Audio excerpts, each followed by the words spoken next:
When someone is undergoing a seizure or convulsion, some signs and symptoms are unusual sensation or feeling prior to onset.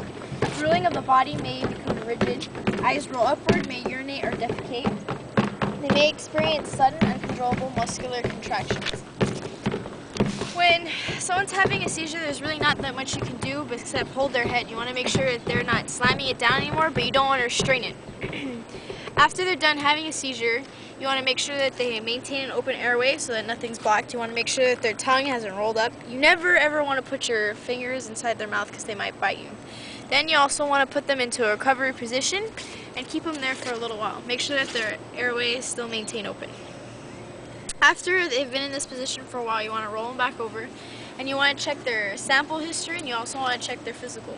You want to give them a physical exam. Sample, S stands for signs and symptoms, right? So I can see that he's just laying here. Sir, how are you feeling? A little bit better.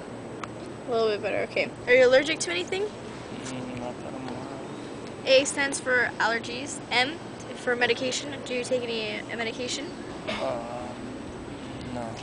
No, you don't. P stands for pertinent past. Has this ever happened to you before? Yeah. Has this happened often? Kinda. Okay, and you don't take medication for it? I probably should. L was the last oral intake. What was the last thing you ate, sir? Sandwich. Sandwich, how long ago was that? Maybe an hour ago. Okay. And E stands for events leading up to it. So what happened before you started having a seizure? I was playing video games with my friend. Oh, okay. Next, what you want to do is you want to conduct a quick physical exam to make sure that no other injuries happen.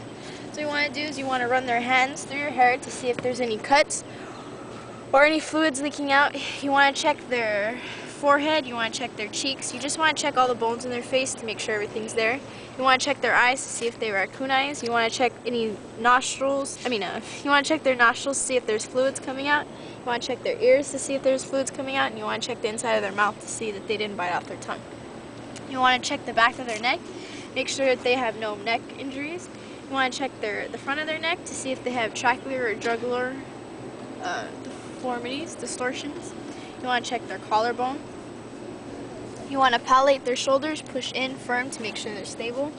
You want to check their sternum, make sure that is also stable. Then you also want to check their chest. Can you take a deep breath for me? Right now I'm checking to see if there's an equal rise. And I want to make sure that it's stable. I don't feel any broken rooms. Next, you want to palpate their abdomen to see if there's... Usually the first sign of swelling or anything will be in their stomach if there's a problem. Then you want to palpate their pelvis to make sure that is also stern. Then you want to check their lower and upper extremities. You palpate two in different directions, make sure everything's stable. Then you want to check their CMS on the bottom half. So can you wiggle your toes for me? Can you tell me what foot I'm squeezing? The left. What foot am I squeezing? Right. And I would check their pulse. There's two ways you can find the pulse, but the easiest to find their shoe is right by their ankle bone. And there's a vein that connects. Oh wow, I can find it. CMS stands for circular, motor, and sensory details. So now you're going to do the same thing to your upper.